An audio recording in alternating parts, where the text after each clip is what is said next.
India आप तक समाचार, कड़वा लेकिन सच। रतनलाल सी बाफना ज्वेलर्स, जहां विश्वास ही परंपरा है। नमस्ते, मैं हूं आनंद शर्मा और आप देख रहे हैं इंडिया आप तक न्यूज, जहां सच्चाई कड़वी होती है लेकिन वो डरावनी भी हो सकती है, खासकर जब वो हमारे समाज की अंधेरी सच्चाइयों को छूती है। दोस्तों, क्या आपने कभी सोचा है कि मौत के बाद भी इंसान की शांति भंग हो सकती है? कुछ दिनों पहले हमने आपको बताया था कि जलगांव के मेहरून श्मशान भूमि से वृद्ध महिला छब्बाबाई पाटिल की अस्थियों की चोरी के बारे में। सोने के लालच में सिर, हाथ और पैर के हिस्से गायब हो गए थे। परिवार का करुण क्रंदन था, सोना नहीं बस मां की अस्थियां लौटा दो। लेकिन अब उसी शहर में फिर वैसी ही घटना हुई है।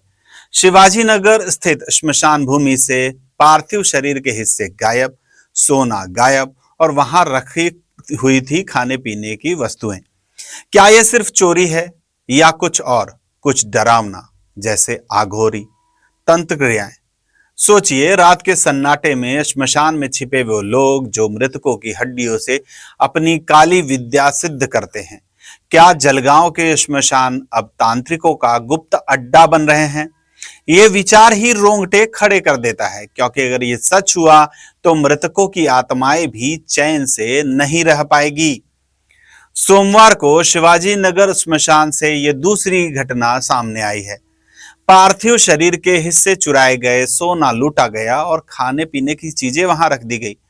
परिवार का शक है कि यह तांत्रिक क्रियाएं हो सकती है, क्योंकि ऐसी मान्यता पुरानी है। कुछ लोग हड्डियों और अस्थियों से काला जादू करते हैं, आत्माओं को बुलाते हैं। पिछली घटना में भी सोने की लालच थी, लेकिन अब ये पैटर्न डराने वाला है। त्याच्यातनं त्यांनी जे सोनं घेऊन गेलेले आहेत आणि सोनं अशा प्रकारे घेऊन गेले की त्यांनी नैवेद्य वगैरे दाखवून एक असे नातेवाईक आलेत बुवा, त्यांनी त्याप्रमाणे जो विधी असतो तो करून ते सोनं वगैरे घेऊन गेलेले आहेत। महत्त्वाची अस्थी असते आपल्या डोक्याचा भाग मानेच्या वरचा, जिथे लेडीज एक अलंकार म्हणून काहीतरी दागिने वगैरे घालत असते। त्या ठिकाणी तो भागच नव्हता, कोणीतरी तो चोरून नेला। त्यानंतर पायात जेथे सोन्याचे चांदीचे अलंकार असतात, जोडवे वगैरे असतात, तो भागही तेथे नव्हता। आजीचं म्हणणं असं होतं की मी जेव्हा जाईल तेव्हा माझे जे अलंकार आहेत ते माझ्या अंगावर हवेत मला।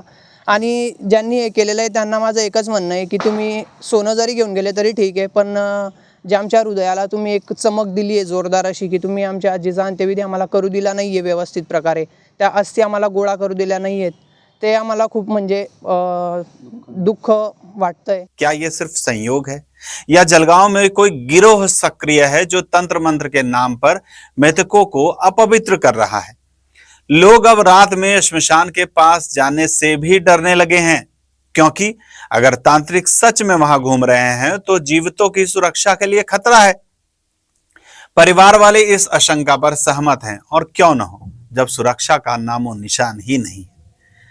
जैसे ही खबर फैली, विधायक राजू मामा भोले श्मशान पहुंचे, परिवार से मिले और उनका गुस्सा फूट पड़ा महानगर पालिका प्रशासन पर। उन्होंने कहा कि श्मशान में कोई सुरक्षा नहीं है, जानवर पार्थिव शरीर को खींच कर ले जाते हैं, वहां अपमान होता है। लेकिन बड़ा सवाल यह है कि महानगर पालिका सभी श्मशान भूमियों में अपने खर्चे से गार्ड क्यों नहीं रखती है? वो गार्ड जो सुरक्षा व्यवस्था पर नजर बनाए रखें और व्यवस्थाओं को भी संभालें, जैसे सीसीटीवी, लाइटिंग और बाड़ेबंदी। पिछली घटना में भी विधायक सुरेश भोले ने यही मुद्दा उठाया था, लेकिन अब तक कुछ नहीं बदला। जी घटना घडली ही काळंबे फासणारी घटना आहे। मी मागच्या मेरूरला सुद्धा त्यावेळेलाही महापालिका प्रशासन सूचना दिल्या होत्या की स्मशानभूमीत कॅमेरे लागले गेले पाहिजे आणि जो वॉचमन असेल त्यांनी 8 तास 12 तास ड्युटी असेल त्यांनी जबाबदारीने राहिलं पाहिजे।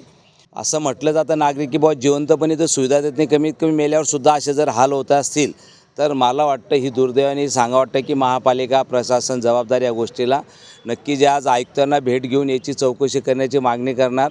अब राजू मामा भोले कह रहे हैं कि वो मनपा आयुक्त से मिलेंगे और अगर प्रशासन नहीं सुधरा तो अपने खर्चे से सीसीटीवी लगवाएंगे। पुलिस डीवीआर से उसको कनेक्ट करना पड़ेगा। लेकिन क्या विधायक जी को अपना पैसा लगाना चाहिए? क्या महानगर पालिका की जिम्मेदारी ये नहीं है कि वो गार्ड तैनात करे ताकि तांत्रिक जैसी डरावनी अफवाहें या असली घटनाएं रुक सके?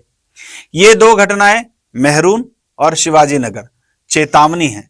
अगर सुरक्षा नहीं तो तंत्र मंत्र की कहानियां और बढ़ेंगी और लोगों में डर फैलेगा।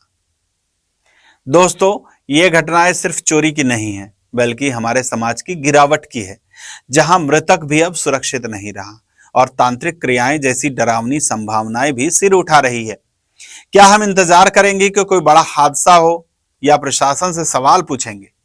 इंडिया अब तक न्यूज इस खबर पर नजर रखेगा, क्योंकि सच्चाई कड़वी है और कभी कभी डरावनी भी। आप हमें बताएं, क्या तंत्र मंत्र की अफवाहें सच है या सुरक्षा कर्मी की कमी का ये सब कुछ नतीजा है? जय हिंद। इंडिया आप तक समाचार, कड़वा लेकिन सच।